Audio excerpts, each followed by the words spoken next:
What kind of man compels his guests to watch the execution of a senator in the middle of a banquet, only to continue his meal unmoved? Who turns a wedding night into an imperial abduction, merely on a whim for the bride? What sort of monarch proclaims himself a living deity and threatens to install his own effigy in the sacred temple of Jerusalem?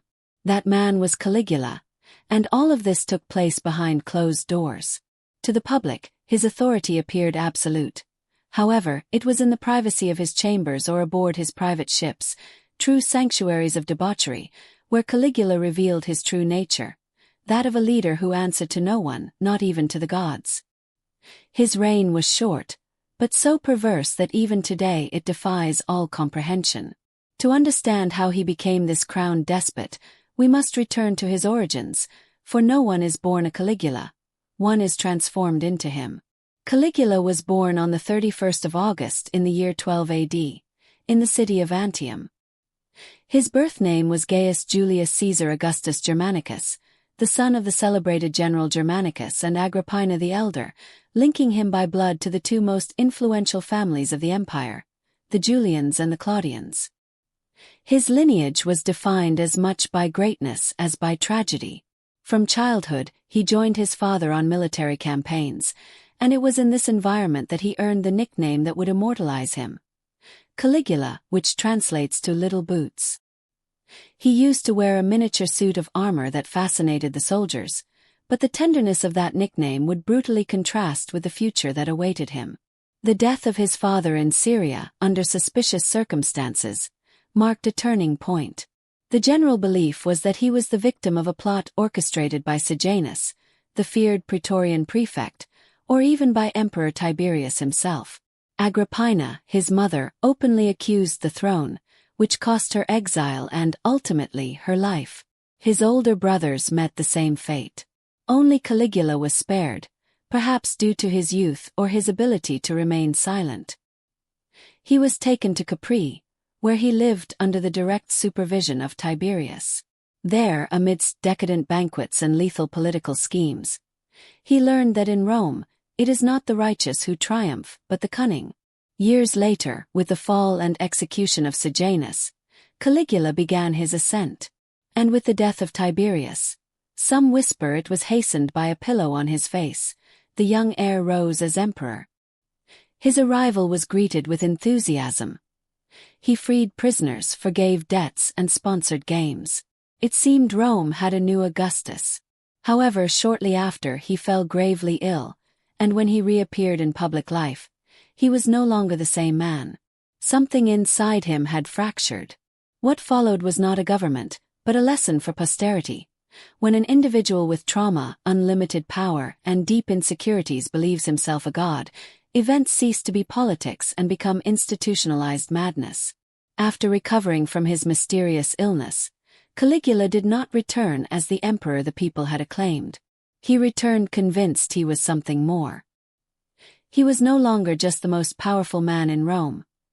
He now believed he was a living deity and behaved as such. It was not enough for him to rule. He craved to be worshipped, feared, and revered as if he were Jupiter himself on earth. One of his first acts of self-deification was to order the beheading of the statues of the most respected gods to replace their heads with his own. This act, recorded by Suetonius, was not just a display of unparalleled arrogance, but a symbolic declaration of war against Roman religion itself. In 2 temples, one of them physically connected to his palace, he presented himself as a divinity of flesh and blood. He made dramatic appearances dressed in golden robes, crowns, and enveloped in incense and chants. The people silently witnessed a dangerous parody of the imperial cult. However, there was a line that even the Romans knew should not be crossed: the Temple of Jerusalem. Caligula decreed the installation of an effigy of himself in the most sacred site of Judaism, a place where graven images were strictly forbidden. The outrage in Judea was immediate, and a rebellion seemed imminent. It was only the intervention of Herod Agrippa I, the emperor's childhood friend, that persuaded him to rescind the order. It was a rare exception in a sea of madness that prevented an open conflict in the East. Meanwhile, in the heart of the empire, His behavior grew increasingly erratic. One of the most absurd events of his reign was the so-called war against Neptune.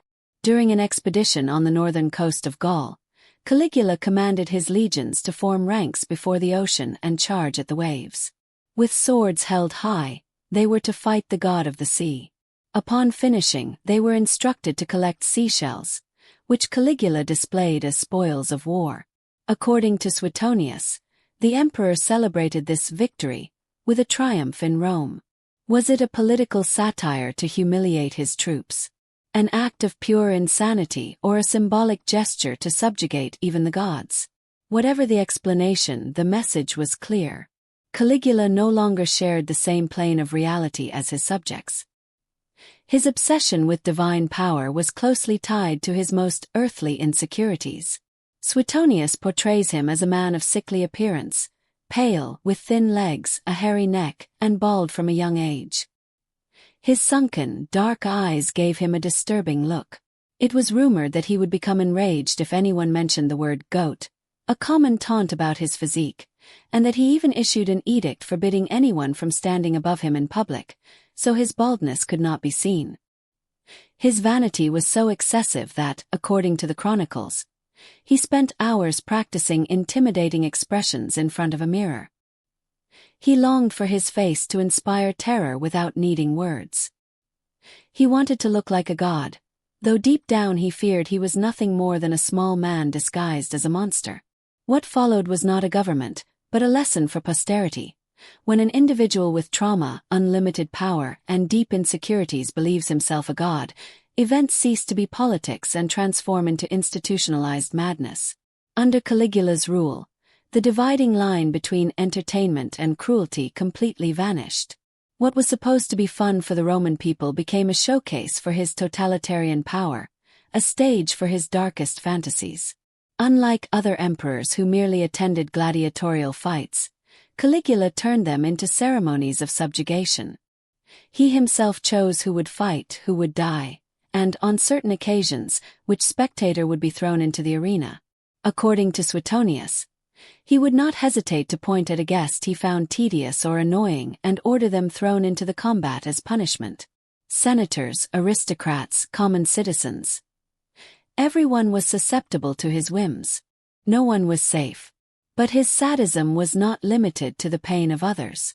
On one occasion, Caligula himself descended into the arena to face a gladiator named Mummius. It was a meticulously staged scene. The fighter wielded a wooden sword and could not harm him. But as he knelt to surrender, Caligula drew a real dagger and murdered him before the crowd. He then paraded through the arena with his arms raised, as if he had won a war. It was not a fight, but a ceremonial execution to feed his ego and remind everyone that he was the one who decided life and death. For him, collective suffering was part of the show. His dominance was not measured only in weapons, but in enforced silences, in stifled screams, and in the public degradation of an entire city. This same level of depravity was mirrored in his parties. Caligula's banquets were a combination of excessive opulence and absolute tyranny. The most exotic delicacies were served, priceless wines flowed like water, and the music never stopped. However, at any moment, a smile from the emperor could turn into a sentence. The wife of a senator, a young servant girl, a drunken nobleman. Anyone could be taken from the hall and forced to satisfy his whims. Upon returning, Caligula would narrate the details to everyone, mocking and humiliating his victims as if they were another dish on the menu. It is said that once, during a dinner, he became infatuated with the wife of an ally. Without further ado, he led her to his chambers and, upon returning to the banquet, announced that he had married her in the style of Romulus. The husband could only nod in silence. The emperor's will was law, and to oppose it meant death. Even on the water, Caligula took his excesses to another level. He ordered the construction of 2 gigantic palace ships on Lake Nemi. They were vessels clad in marble, with gardens, colonnades, thermal baths, statues, and halls dedicated to private orgies. These ships, whose size would astound modern architects, were floating sanctuaries of excess. There, immersed in music, wine, and bodies, Caligula abandoned himself to the most insatiable pleasures. Decades later, when archaeologists discovered the remains of these vessels, they confirmed they were not a fantasy. The emperor's madness had been real, tangible, imperial. And all of this occurred far from the public eye, behind closed doors. If there was one thing Caligula feared more than the loss of power, it was not being remembered as a superior being. For this reason, he did not content himself with annihilating his adversaries. He also strove to ridicule the most revered institutions of Rome, particularly the Senate. While previous emperors at least feigned respect for the legislative body, Caligula turned it into his favorite object of mockery. He made them wait for hours, forced them to applaud incoherent speeches, and publicly denigrated them with baseless accusations. But nothing was as symbolically insulting as his famous horse, Incitatus.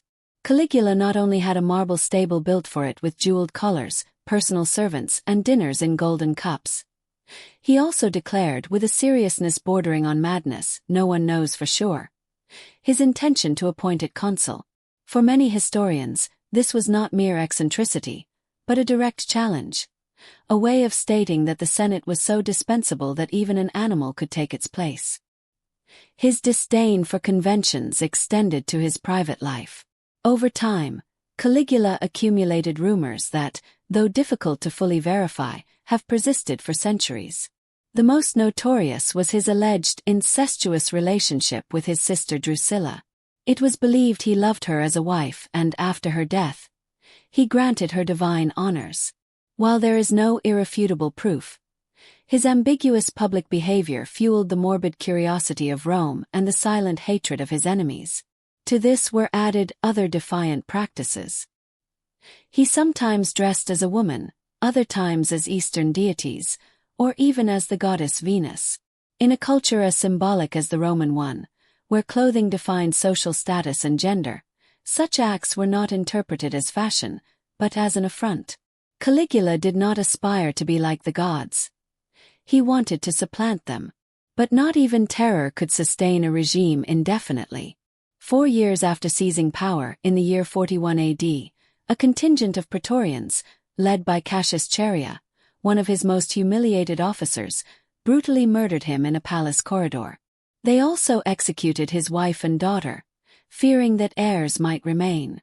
The Senate attempted to restore the Republic, but the Praetorian Guard had already acclaimed Claudius as the new emperor.